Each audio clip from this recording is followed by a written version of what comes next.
Good morning. This is the Cybersecurity Risk Assessment for the United Kingdom team. Brandon Shaw, Milana Solomon, Walid Shalbaki, Chris Thompson, and myself, Ifeanyi Izuku. The contents of this risk assessment include our current measures, which include authentication, authorization, and the access control of data, threats and weaknesses to our current measures, attack vectors, recommendations, and a vulnerability assessment matrix and mitigation strategies. Authentication is known as the process of determining whether or not a person or object is who or what it is claiming to be.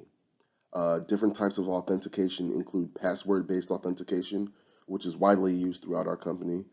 That's an authentication method that requires the user to create passwords consisting of alphanumeric characters and special characters. Multi or two-factor authentication, which is an authentication method that requires the user to provide at least two or more methods for verification, and token-based authentication, an authentication method that requires the user to enter their credential once and then receive a unique string of characters to type in order to gain access. Authorization is the process of determining what data is accessible to a particular user. For each user, certain privileges are established by certain administrators within the organization. Permissions have the function of providing strict definitive areas that users are allowed to or prohibited from accessing. Privileges are permissions that are granted to users from administrators, and application program interface or API keys are codes that are used to identify and authenticate users.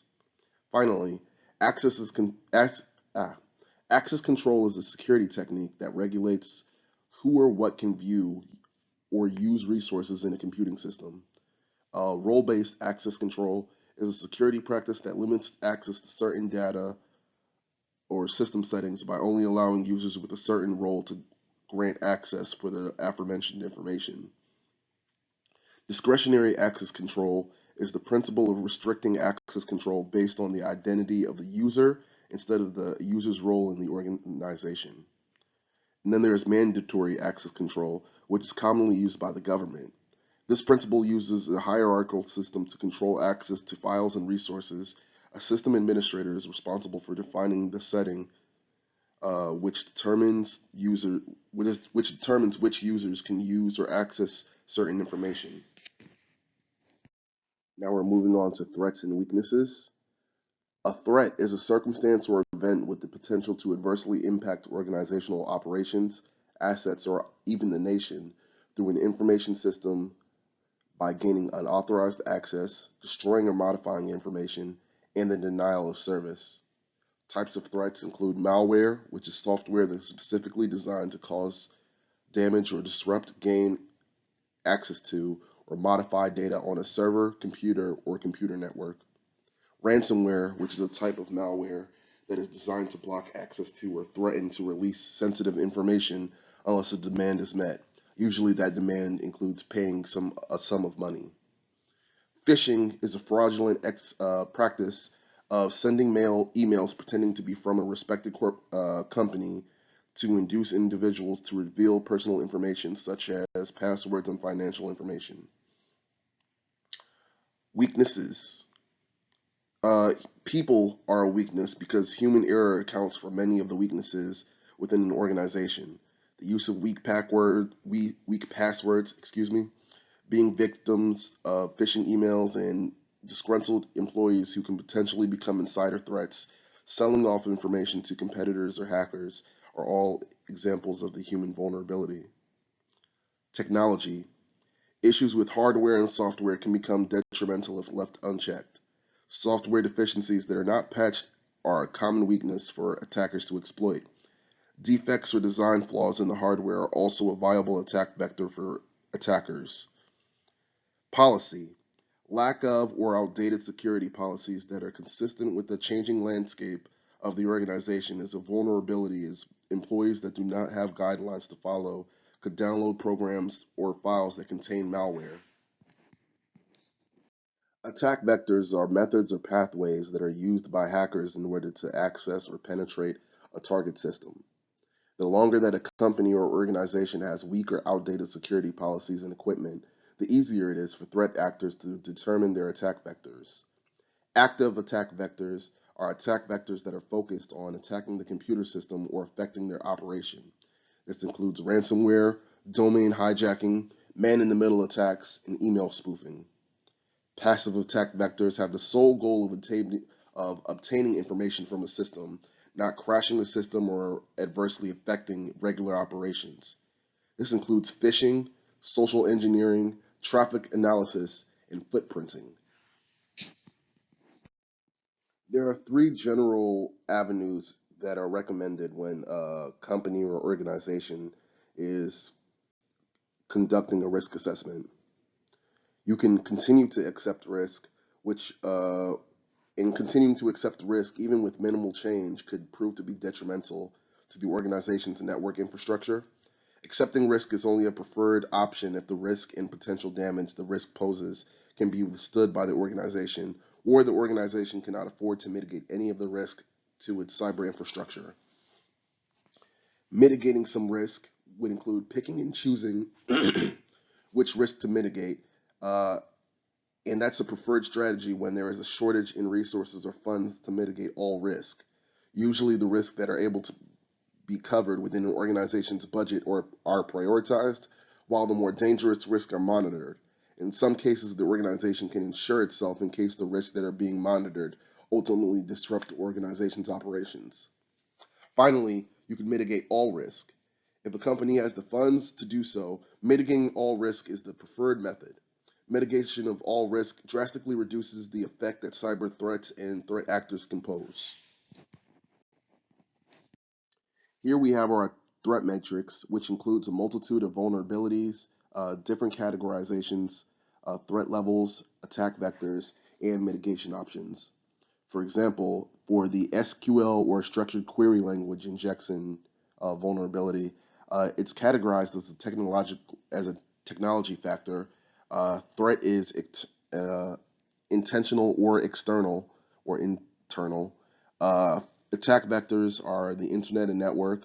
The impact assessment is high, and mitigation strategies would include code validating and testing before being deployed, ensuring all data is encrypted and or tokenized so that if it is exfiltrated through a cross-site scripting attack, it's useless to the attacker.